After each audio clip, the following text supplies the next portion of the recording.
ahantu hose uzasanga izo mpano zitwa ko ari iz'umwuka wera, ukahabura za mbuto z'umwuka, ukahabura za ntwaro z'umwuka, ujye ushidikanya kuri ibyo bintu, kuko ibyo bintu ntibishobora gukomera, nta n'ahantu bishobora kugeza umuntu. Ibyo bintu iyo bitagendanye, ubuzima bwabyo ntibushoboka, kuko kubonera ko impano z'umwuka kuzitegeka ko kugira ngo zibe zifite serenite, zifite ubutungane, bisaba ko zigomba kuba zifite imbuto zizishorera, bifite n'intwaro zizirinda. Iyo bitagenze bityo, za ntwaro ziba zihindura amaboko. Imana y'ubuntu bwinshi tugirire neza.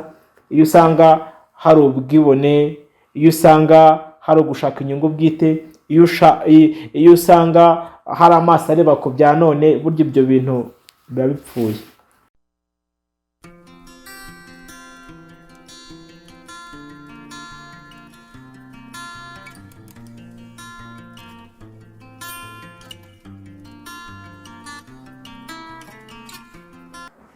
Inshuti dukunda, tunejejwe nuko mugumanye natwe kandi mukiri kumwe natwe ku nyubako y'agakiza. Imana ibahe umugisha. Duherukana tuganira ku mwuka wera, ku mugezi, ku buzima bw'icyaremwe gishya. Tuganira no ku buryo bwo kurinda ikibitsanyo cyiza twabikijwe, tukirindishije uwo mwuka wera uba muri twebwe. Ari imibereho, ari uburinzi, byose bikorwa n'umwuka wera utura muri twebwe, kugira ngo ibyo twabikijwe bibashe kurindwa tutarabitakaza akanya ku kandi. Ibyo ngibyo nibyo twaganiriyeho mu gice cyatambutse, tuvuga ko dukwiriye kurindisha umwuka wera, kandi ikibitsanyo cyiza ari cyo mwuka wera twabikijwe. Kuboneka k'umwuka wera hari ibintu byinshi bituzanira, ariko muri ibyo bintu byinshi haba hari n'umwanzi urimo ushaka kugira ngo atwibe ibyo bintu byinshi twabikijwe. Niyo mpamvu haza hakaboneka imbaraga z'ubumana zitubashisha kurinda bya bintu twari twarabikijwe. Imana y'ubuntu bwinshi tugirire neza, kandi Imana idufashe. Mbaye nkubibutsa ibyo twavuganyeho ubushize kugira ngo tubashe by'ukuri gukomeza, ariko tuzi naho twagarukiye, kuko umwuka wera afite impano, afite imbuto, afite ndetse n'intwaro zo kurinda ibyo bintu byose twabikijwe. Uyu munsi icyo mvuze mbanje nicyo tugiye kuganiraho, ari cyo umwuka wera nk'amavuta, cyangwa se gusigwa, cyangwa se nk'ikimenyetso. Ibyo ni ibintu tugiye kuganiraho muri kino cyigisho cyacu cy'uyu munsi. Hanyuma ndinginga cyane kugira ngo twese tujye imbere hamwe mu by'inzira y'Imana. Ndinginga cyane kugira ngo ari wowe wigizwe imbere wo gutunganirizwa rwose, kuko bino turabivuga, hari igihe abantu benshi binyora cyangwa se batita ku kuboneka k'umwuka wera mu buzima bw'icyaremwe gishya, kandi ni ukuri kose bakundwa, ubuzima bw'icyaremwe gishya ntabwo bushoboka igihe atari umwuka wera. Pawulo yigeze anyura, nibwira ko ari muri Efeso, arimo atambuka hasanga abigishwa ba Yohana bari barabatijwe mu mubatizo mu mazi menshi, ariko batarigeze bamenya ko umwuka wera yaje. Arabase mwabatijwe mu mubatizo ki? Aramubwira ati twabatijwe mu mubatizo wa Yohana. Arabwira se ntabwo muzi ko Yohana yababwiye kwizera uzakurikiraho? Ahera kuri ayo magambo babwira ubutumwa bwiza bw'umwami Yesu, barangije babatizwa mu izina ry'umwami Yesu, barangije bahabwa umwuka wera. Ni ukuvuga ngo niba ibyo bintu byaranditswe bityo, byerekana ko ubuzima bw'ubukristo budafite umwuka wera budashoboka, kuko nta hantu bwagera. Ni ukuvuga ngo kurya kuntu abigishwa bari bameze, bagifite ibitekerezo by'abana b'umubiri, ibitekerezo byo kuroba, ibitekerezo byo gushaka ko babaho, ibitekerezo by'ubwoba, byo gutinya iby'isi, gutinya ibizabejo n'ibindi n'ibindi. Ibyo bitekerezo by'abana b'umubiri byabuzaga icyo umugambi wa Yesu wari ugambiriye kugeraho. Ariko nyamara bamaze kubyarwa n'umwuka, ntibaba bakiri abana b'inyama n'umubiri n'amaraso, ahubwo abana b'Imana. Ibitekerezo byabo bakubiri hejuru mu ijuru aho Kristo ari, bituma batangira ko abashyitsi nabe mukira, babihawe nuko umwuka wera atangiye gukorera muri bo, bakaba abana bwite. Bamaze kubatizwa babaye ibyaremwe bishya pe, kuko mbere y'umwuka wera kuba icyaremwe gishya ntabwo burya kuvuka ubwa kabiri gutangira no kubyarwa n'umwuka wera. Icyo Kristo yakoze cyujujwe n'icyo umwuka wera yasohoje muri twebwe. Imana y'ubuntu bwinshi tugire neza. Reka dusenga tutarajya kure, hanyuma tuganire no ku kindi gice cyacu gikurikiyeho. Ntiwibagirwe gusa gukora subscribe, kuko bikugira umumaro kubona video zacu ku gihe. Data uje mwese udukunda, turagushimiye tunejejwe nuko duhaye kandi kanya ko kuganira. Turakwinginga ku mbabazi zawe nyinshi kugira ngo ube kumwe natwe. Mwuka wawe wera dufashe kumva icyo ushaka ko twumva, kumenya icyo ushaka ko tumenya. Mu izina rya Yesu Kristo ubuntu bwawe butubeho, imbabazi zawe zituganze, kandi abantu bawe bumve bamenye icyo ushaka kuri bo. Mwuka wera asobanura cyane ibyo twebwe abantu tubasha kuvuga ku bwa Yesu. Urakoze, amen. Ndagushimiye inshuti mukuru ngo ukidukurikiranye ku nyubako y'agakiza. Uyu munsi ndagira ngo tuganire ku ijambo ry'umwuka wera nk'ikimenyetso cy'Imana kuri twebwe. Umwuka wera agira umumaro ukomeye cyane, reka bariho mpera. Umwuka wera agira umumaro ukomeye ndetse cyane mu mibereho. Urumva twumvise ko umwuka wera ari byose ku cyaremwe gishya. Icyo Kristo yakoze kwari ukutwugururira inzira iduhuza n'Imana. Ni ukuvuga ngo yakuyeho umworera, yakuyeho urusika rwadutandukanyaga n'Imana.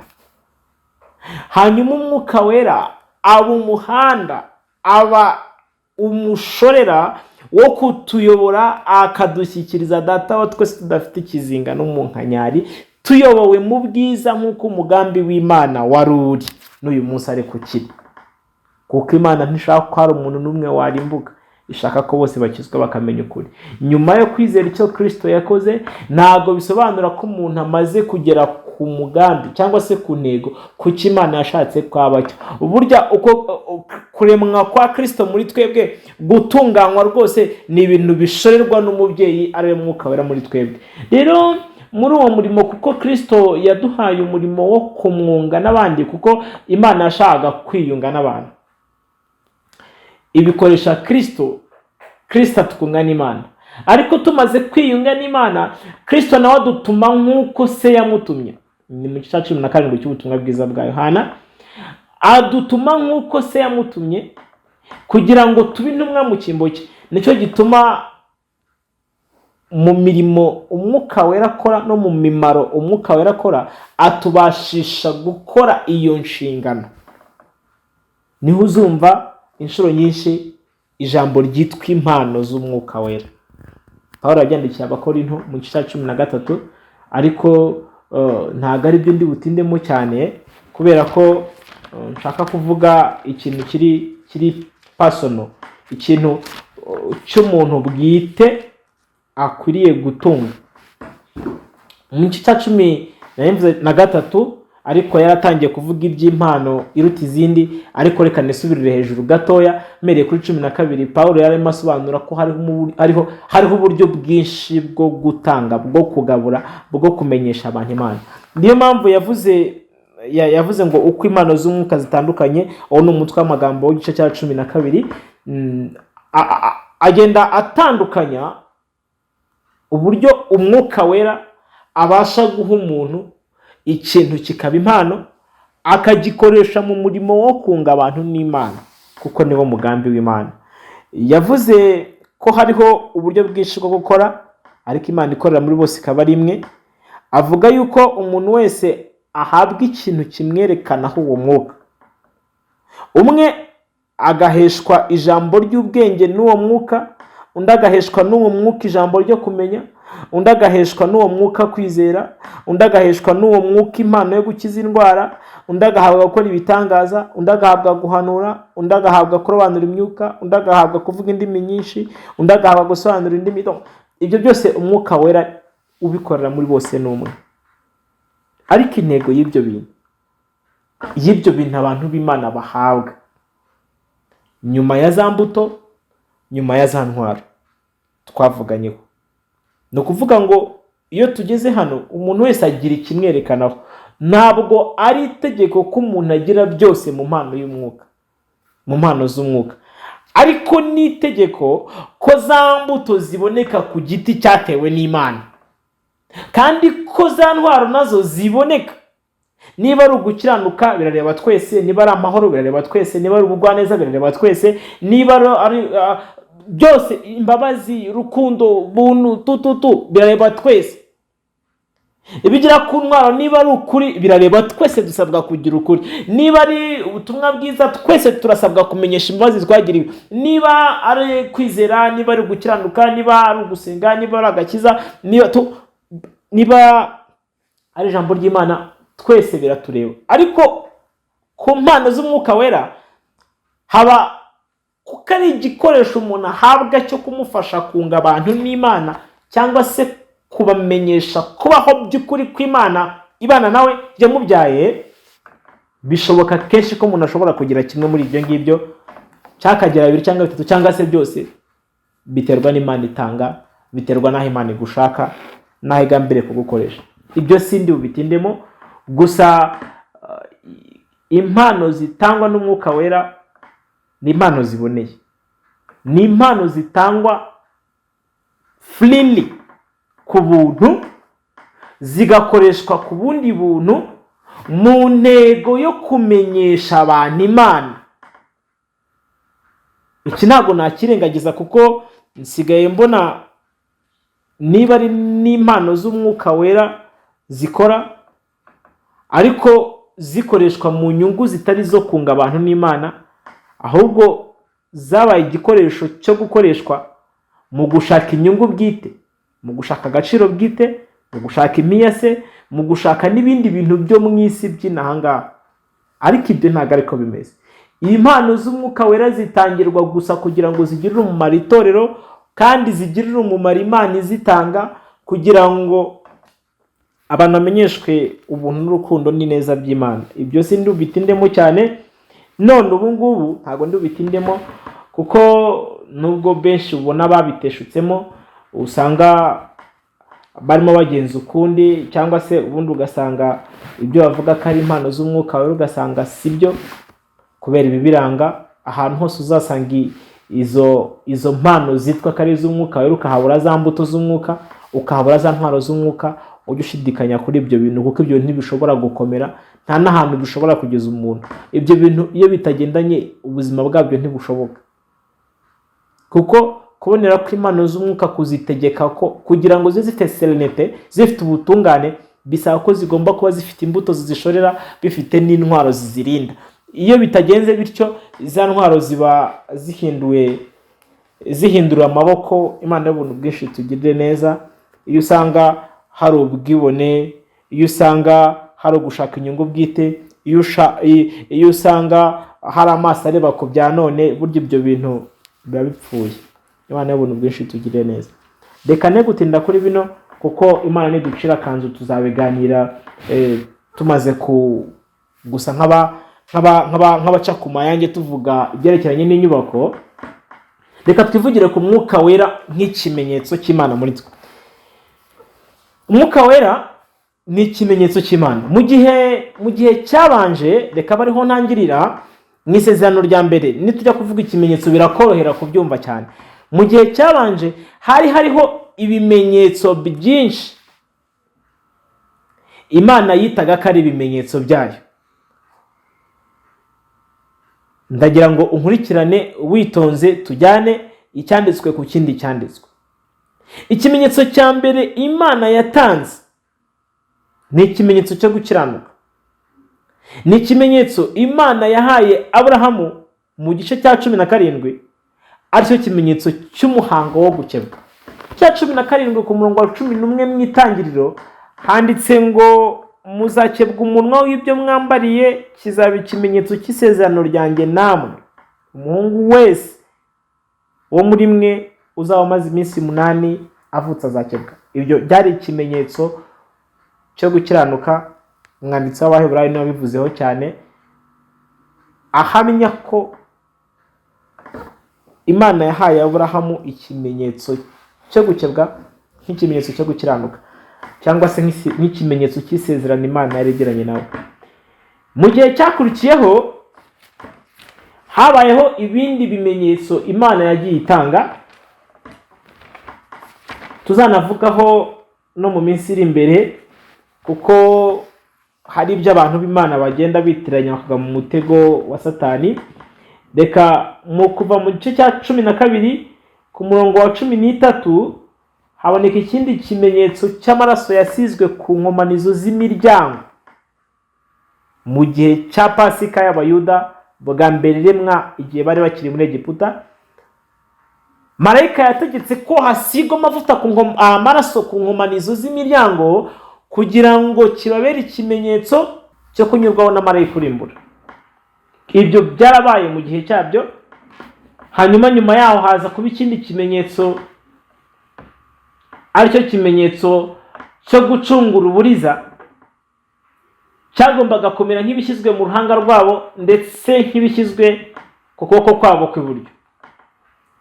Hari ikindi kimenyetso cyabayeho mu gihe cya Ezekiyeli, aricyo wino yashyirwaga mu ruhanga rw'imbata z'Imana zikaniha zigatakishwa n'ibizira byakorerwaga mu gihugu.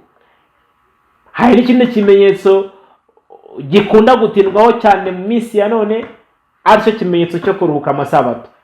Ibyo bintu byose mu isezerano rya mbere turaza kuza kubiganira mu cyacu gikurikiraho. Uwiteka aguhire kandi ntucikwe. Turaza kubivuga tubiciye ku mayange kugira ngo tubashe gusobanura uburyo umwuka wera ari we kimenyetso cy'Imana ku bana bavutse ubwa kabiri, babyawe n'Imana, bunzwe n'Imana na Kristo. Yesu aduhana umugisha.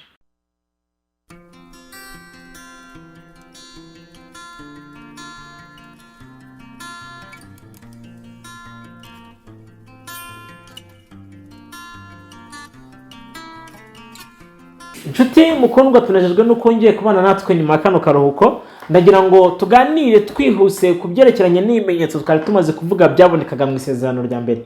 Mu isezerano rya mbere ryo kuri Sinayi habonetse ni ndetse na mbere yaho, ne kwahera kuri Sinayi kandi hari ibyabonetse mbere ya Sinayi, habonetse ibimenyetso byo mu buryo bwinshi. Ikimenyetso cya mbere cyerekanaga ko abantu ari abantu b'Imana. Ubwo nibyo nagezeho kuvuga uburyo umuntu ari umuntu w'Imana, cyangwa se ari umwana w'Imana, cyangwa se ari inshuti y'Imana. Ikimenyetso cya mbere cy'isezerano Imana yagiranye n'umuntu cyari ikimenyetso Imana yahaye Aburahamu, aricyo kimenyetso cyo gukebwa. Gukebwa kw'abana b'abahungu bose byari ikimenyetso Imana ihaye Aburahamu ko ari ikimenyetso cy'isezerano igiranye nawe. Itangiriro igice cya 17 umurongo wa 11. Ikimenyetso cya kabiri cyabonetse ku itandukaniro ryabaye hagati y'Abisirayeli n'Abanyegiputa, aho Uwiteka yabwiye Mose ko haraza gucaho marayika urimbura mu gihugu. Marayika urimbura mu gihugu yagombaga kunyura muri buri ngando zaba iz'Abanyegiputa, haba no muri Gosheni ubwaho. Ariko inzu yose yagombaga gusangaho amaraso asizwe ku nkomanizo z'imiryango, yagombaga kuyirengaho akayinyuraho, aribyo byiswe pass over, kunyuraho. Niyo Pasika ya mbere. Hanyuma kuko abana ba Egiputa bagombaga gupfa, abana ba Isiraheli bagakira, byatumye n'Imana itegeka Abisiraheli kujya bacungura abana babo b'imfura n'uburiza bwabo bw'amatungo. Uko gucungurwa kw'ibyo bintu nabyo byari ikimenyetso mu buzima bwose bw'Abayuda, aho uhereye bava muri Egiputa ukagera na bugingo n'ubu ngubu kwa gikurikiza amategeko yatanzwe n'Imana ya Isiraheli. Ibyo nabyo byagomba kuba ikimenyetso. Mu cya 13 cyo kuva ku murongo wa 15 haranditse ngo, kansi wa 13 kugira ngo twihute, handitse ngo uwo muhango uzabe nk'ikimenyetso gishyizwe ku kuboko kwawe kandi nk'ibishyizwe mu ruhanga rwawe hagati y'amaso yawe, kuko Uwiteka Imana yadukuje amaboko muri Egiputa. Iki ni ikimenyetso cyagombaga kuba mu ruhanga ndetse no ku kuboko kwabo. Imana itugire neza. Kuba mu kuboko kwabo no kuba mu ruhanga, ngira ngo murabyumva neza ko umuhango udashobora kuba mu gahanga cyangwa mu maboko, ahubwo n'ibintu byagombaga kuba mu bwenge bikaba no mu mirimo. Ni ikintu cyumvikana, ntabwo ndi buhatinde. Ibyo nabyo byabaga ari ikimenyetso ku ruhande rw'Uwiteka. Gucungura uburiza ku bana ba Isiraheli byari ikimenyetso cy'uko Imana yarokoye uburiza bwabo bw'amatungo n'ubw'abantu mu gihe yicaga uburiza bwa Egiputa. Muri Ezekiyeli mu gice cya 9 haboneka ikimenyetso cya wino. Ni mu buhanuzi bwa Ezekiyeli. Wino yashyizwe mu ruhanga rw'imbata z'Imana zatakaga zikanihishwa n'ibizira igihe marayika urimbura yazaga kurimbura umurwa. Ngira ngo murabyumva, bino ni ibintu byabaye mu gihe Yerusalemu yarimburwaga mu gihe cya Nebukadinezari. Ariko ntabwo ndi busubire inyuma ngo njye muri ayo mateka. Icyo nshaka kuvuga muri iyo ngingo gusa nuko icyo kimenyetso kitashyizwe mu ruhanga rw'umubiri ngo nze mbone wino mu gahanga k'umuntu uniha agatakishwa n'ibizaba bikorwa mu gihugu, no, ahubwo ni ikimenyetso cyashyizweho mu buryo bw'umwuka kugira ngo bitangire kutwereka ko ibimenyetso by'umubiri birimo bigenda bigabanuka. Reka twigire imbere gato, hari n'ibindi bimenyetso Imana yatanze, wenda gato nivugire ku byerekeranye n'ikimenyetso cyo kuruhuka amasabato. Mu Kuva igice cya 31 umurongo wa 13 handitse ngo, kandi ubwira Abisiraheli uti ntimukabure kuziririza amasabato yanjye, kuko ariyo kimenyetso hagati yanjye namwe mu bihe byanyu byose, kugira ngo mumenye yuko ndi Uwiteka ubeza. Imana itugirire neza kandi Imana idufashe. Ibi nabyo mu bindi bimenyetso kuruka amasabato cyari ikintu cy'ingenzi cyagomba kubana n'Abisiraheli mu bihe byabo byose. Ibyo byose tuvuze n'uyu munsi na bugingo n'ubu ku bagikurikiza idini ya Kiyuda byari ikimenyetso, n'ubu ni ikimenyetso.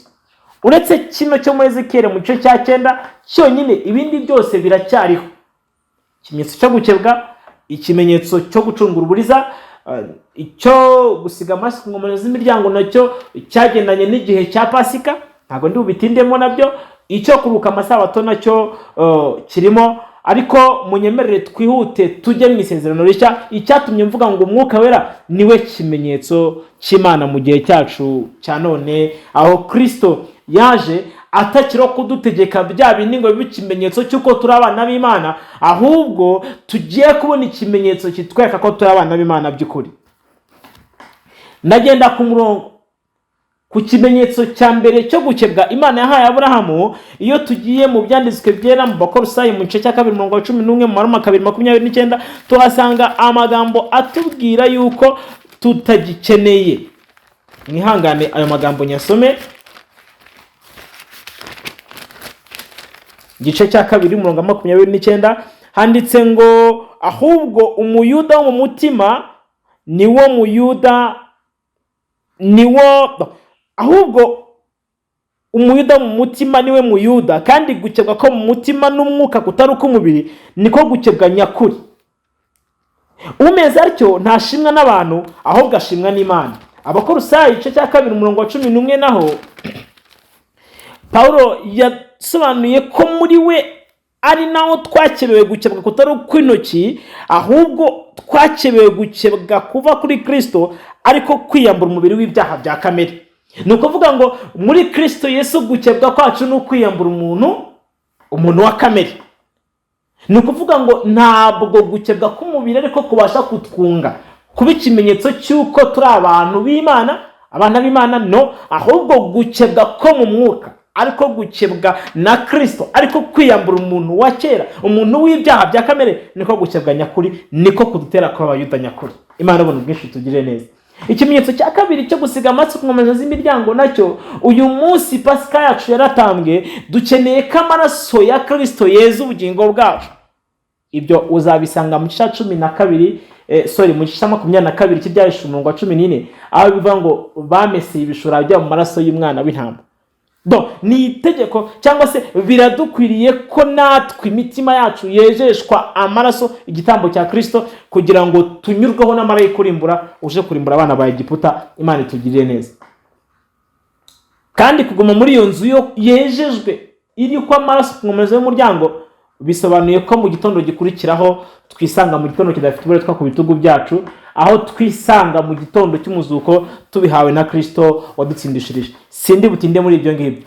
Ikimenyetso cyo gucungura uburiza nacyo ubwacyo kiragenda kikatwereka uburyo Kristo ubwe yitambye, akaba igitambo, akaba ingurane, akaba umuhuza wacu n'Imana, bituma tutagishiraho iteka ryo gupfa, kuko abari muri Kristo Yesu nta teka bazacirwaho. Nubwo bari bariciriyeho, ariko habonetse ingurane, kuko Kristo ari igitambo gihoraho, nabyo byo simbitindaho. Hanyuma twigiye imbere, iyo wino isigwa mu ruhanga rw'imbata z'Imana, iyo urebye mu gice nibwira ko ari icya 14 kibyahishuwe, uhasanga amagambo yuko imbata z'Imana zari ku musozi zari zifite izina ry'Imana mu ruhanga n'izina ry'umwana w'intama.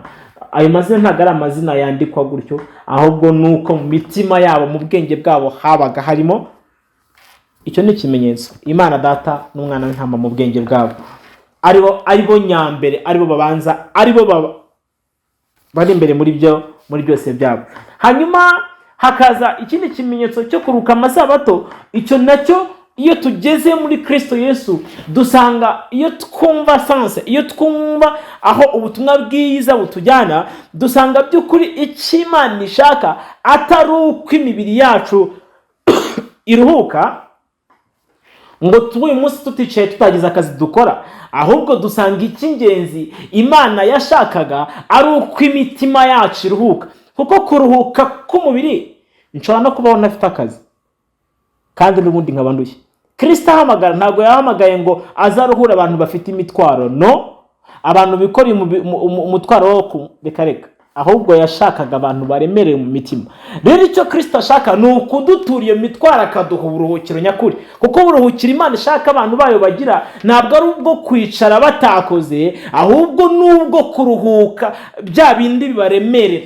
Ariyo mpamvu umwanditsi hano cyangwa bababwiye ko hariho uburuhukiro Imana yageneye abantu bayikunda. Abantu bamwe bananiwe kubwinjiramo kubwo kutizera, ariko abandi bazigamirwa kubwinjiramo kubwo kwizera. Kwizera Kristo nta kindi bitumarira cyetse kudukuraho imitwaro n'ibyo twatekereza nk'aho twe tubyishoboreye tukabimukoreza, hanyuma nawe akaturuhura, atyo tukaruhuka imiruho yacu, aho tutakibaza uko bizamera, ahubwo turuhurwa nuko Kristo yabonetse muri twebwe. Rero icyo Umwami ashaka si uko turuhuka imibiri gusa, ahubwo ashaka imitima yacu iruhuka. Imana y'amahoro itugirire neza. Hanyuma ibimenyetso byose byo mu isezerano rishya, ngira ngo murabyumva ko atari ibimenyetso umuntu ashobora kubona inyuma ku mubiri. Pawulo we avuga mu nshamake yavuze ko ikimenyetso cy'Imana ku bana b'Imana ari umwuka wera wadushyiriweho kuba ikimenyetso kugeza ku munsi wo gucungurwa. Imana itugirire neza kandi Imana idufashe. Ni ukuvuga ngo mu nshamake umwuka wera niwe kimenyetso cy'Imana ku bana b'Imana. Ubu ntabwo muri hangana, ntabwo navuga ibintu byose mbirambuye, kuko ibi ngibi nzi neza ko hari ubundi muba mwarigeze kubyumva, niyo mpamvu mbicamo nihuta. Hari ibice bimwe nshaka kuranforsa, nshaka gukomeza, nshaka gusubiramo. Niyo mpamvu ibi bice byo kuvuka bwa kabiri, kubyarwa n'Imana, kugira gute, nzi neza ko akenshi mu byiga, niyo mpamvu mbinyuramo nihuta. Nta mwuka w'Imana, nta sano hagati y'umwana na se. Nta mwuka w'Imana, nta kimenyetso ufite kikwerekana ko uri umwana w'Imana. Waba ubinegrija, waba utabiha agaciro, waba utabyubaha, waba ufata bibyoroheje, ibyo n'uburenganzira bwawe. Gusa icyo nkubwira cyo nuko mu mwuka wera harimo ibintu byinshi, guhera ku ivuko ukagera ku byo umwana ategetswe gutunga nibikwiriye kumuranga, ukageza ku mbuto z'umwuka, intwaro z'umwuka, impano z'umwuka wera n'ibindi. Umwuka wera nicyo kirango cy'uko abantu ari abana b'Imana, cy'uko abantu ari abantu b'Imana. Pawulo arimo yandikira Tito yabimubwiyeho atyo mu gice 3, avuga ko uwo mwuka w'Imana kwamucushumuweho ngo atubere ikimenyetso kandi atubere n'ingwate. Ibyo ngibyo byo iyo tuvuze ingwate ku muntu wese muri kino gihe cyacu tumva ingwate icyo ari cyo, ni ukuvuga ngo nta ngwate nta deni. Rero umwami Imana aturimo ideni ry'isezerano yaduhaye, ari ryo bugingo buhoraho, ari wo munsi wo gucungurwa. Ariko iryo deni cyangwa se uwo mwenda, iryo sezerano dufitanye, yaritanzeho umwuka wera kugira ngo abe ingwate ku bazaragwa agakiza. Imana ibona bwinshi dufashe cyane. Niyo mpamvu nkwinginga kugira ngo ubyumve kandi ubikomeze ntubitesha agaciro. Ndashaka ko turangiriza hano igice cyerekeranye n'inkuta z'agakiza, kuko turabisubika, ntabwo twabivuga byose. Umwuka wera agira umumaro ukomeye cyane. Uhereye mu gice cya 16 cy'ubutumwa bwiza bwa Yesu bwa Yohana, Yesu yaratangiye kugenda yerekana umumaro w'umwuka wera, kandi twanavuzeho bikeya.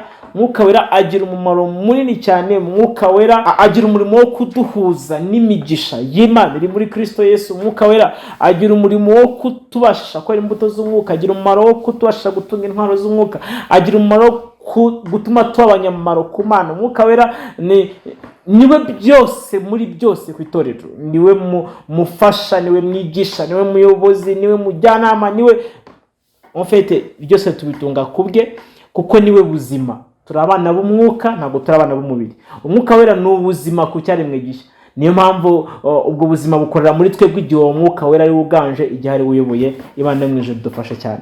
Rero ntuzacikwe n'ishaki dukurikiraho, tuzaganira ku nyubako y'agakiza. Tuzatangira gusakara inyubako y'agakiza dushyiraho igisenge. Kizaba gikomeye, ntuzacikwe nacyo. Kizaba kigizwe no kwihangana kwa Yesu ndetse no kwizera kwa Kristo. Nibyo bintu dutegetswe kugira mu minsi y'imperuka. Aho niho kwihangana kubera kuri bitondera amategeko y'Imana bakagira kwihangana nk'ukwa Yesu ndetse no kwizera nk'uko. Rero ntuzacikwe n'ibyo cyacu bizakurikiraho. Gusa mbere yuko tubigeraho byari ngombwa ko tubanza tukubaka ibingibi, na nyuma yaho tuzubaka ibindi. Ariko ndakwinginga kugira ngo umenye ko nta mwuka wari ubuzima bw'icyarimwe gishya babutuzuye. Ntabwo bushoboka, nuko kuremwa ntigukunda. Reka dusengane. Ntibibagirwe gukora subscribe. Turagushimiye Mwami Yesu kuko udukunda kandi ukatwitaho. Turakwinginga ku mbabazi zawe kugira ngo ufashe buri muntu wese kumenya aho ahagaze, kugira ngo bimutere kumenya icyo akwiriye gukora mu gihe nk'iki ngiki n'icyo akwiriye gushaka. Rero dufite intambara ikomeye mu isi, dukeneye umwuka wawe wera, kandi uretse n'ibyo ngibyo kubaho kwacu niwe adahari ntabwo bikunda. Ibyo twumvise byose niyo mpamvu tumukeneye rwose kandi tumukwiye, ni ukumutanga nk'uko ubuntu bwawe buri, kuko uracyatanga uwo mwuka wera. Biracyashoboka kumuha abakwesezana nari ryacu n'abari kure bose n'abazakurikiraho bizera izina ryawe. Rero utanga utimana, ndakwinginga kugira ngo ujye neza buri muntu wese udukurikiye, kugira ngo aronke ibyo wasezeranye muri we ku bwa Yesu umucunguzi. Urakoze, amen.